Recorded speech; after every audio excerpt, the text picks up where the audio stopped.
Merhabalar, değerli misafirlerimiz, Norveç Danışman Mimarlar Derneği yetkilileri, Norveç Mimarlar Odası yetkilileri ve Sayın İmar ve Şehircilik Daire Başkanı Ahmet Erhan Gökal. Çok değerli misafirler, tekrar teşekkür ediyoruz katılımlarınız için. Kentsel dönüşüme duyarlı yaklaşımlar ile Norveç mimarisi etkinliğinde bir araya geldik.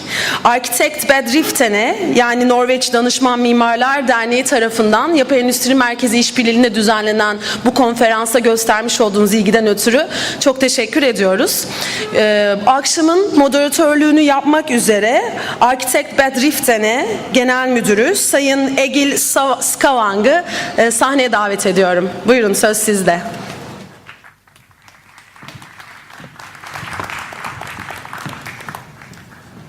Thank you very much, Zeynep.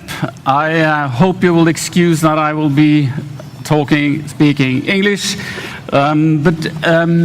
First of all, I'm very grateful that we have the opportunity to come here to have a dialogue with Turkish architects and Turkish representatives from the construction industry. My name is Egil Skavang. I represent the Association of Consulting Architects in Norway, and we are here as part of the Norwegian state delegation with the royal couple. And this morning we arranged a seminar as part of the official program, where we talked about sustainable development and energy-conscious architecture.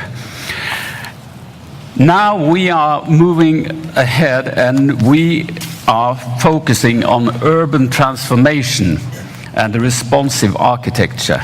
And we will see some examples from some of our best architects in Norway, and we will have a discussion in the end where I hope there will be some questions from you. So prepare yourself and take part in the discussion in the end. But first of all, we are very pleased to have the Turkish ambassador to Norway here to give us a good start. So, Sanima Olgun, please give us our statement. Thank you.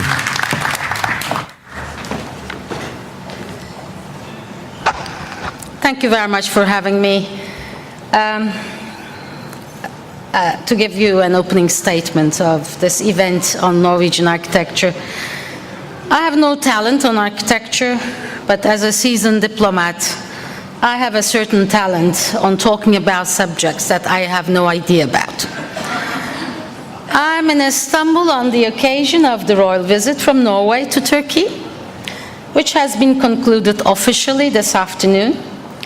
The visit has been a success in every sense of diplomatic practice. But for me, as the official representing Turkey in Norway, the most valuable aspect of the visit has been the opportunities created to bring together many people from different walks of life as a prerequisite for understanding each other and getting to know each other. Tonight's event offers us another such opportunity, and I hope that it leads to new venues of cooperation between our architectural communities. Norwegian guests will present you their new innovative projects, and you will see and perhaps be inspired by the spirit of innovation, use of materials, and sense of harmony with nature and the surrounding landscape. That is very much part of the Norwegian architectural tradition. A tradition which had Turkish admirers in the past. Our famous writer Ahmet Mithat, who visited Oslo in 1889, talks about the beauty and the perfect layout of the pavements of Oslo.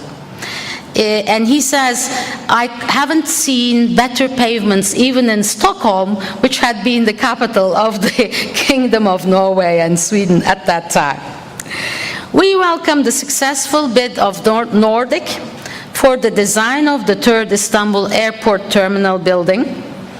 and invite all Norwegian companies to engage more with the Turkish construction market, preferably with a Turkish partner who has the best local knowledge and could guide you through challenges that may rise due to cultural differences between our two countries.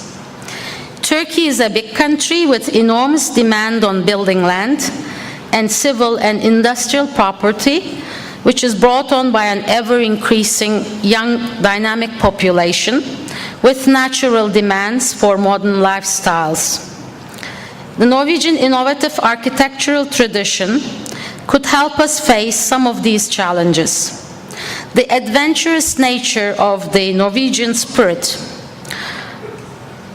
like Nansen, Amundsen, Thor Heyerdahl, will also appeal to the daring Turkish temperament. After all, this is a country where the most sold novel is called These Crazy Turks.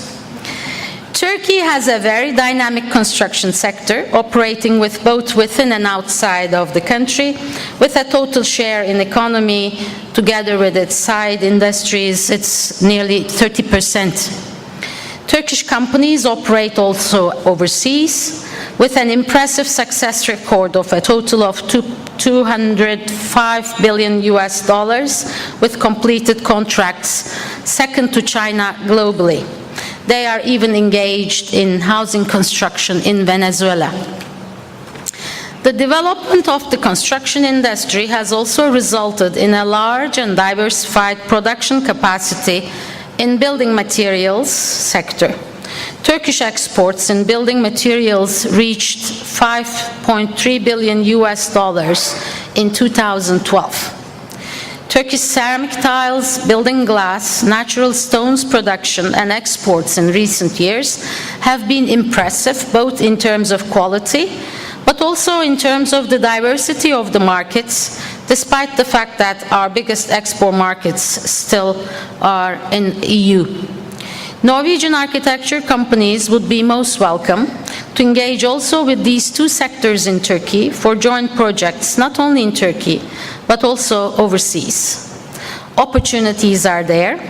I hope this meeting will pave the way for such a multi-sectoral cooperation in the future. Finally, since I have you as my captive audiences, including Mrs. Devibe from the City Planning Authority of Oslo, I reiterate our need for a new Turkish embassy building in Oslo.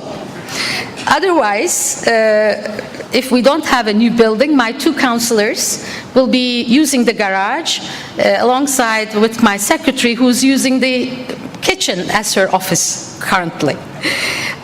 We have a saying in Turkish that the tailor could not mend his clothes. Therefore, I aspire to promote any cooperation, between Norway and Turkey in the field of architecture and construction, I should prove my capabilities of relocating the embassy in Oslo. Looking forward to working with you all. I reiterate that the Turkish embassy is ready to cooperate and help and guide you in the future, both the Turkish and Norwegian friends, in any way we may be useful to you. Thank you very much. Thank you.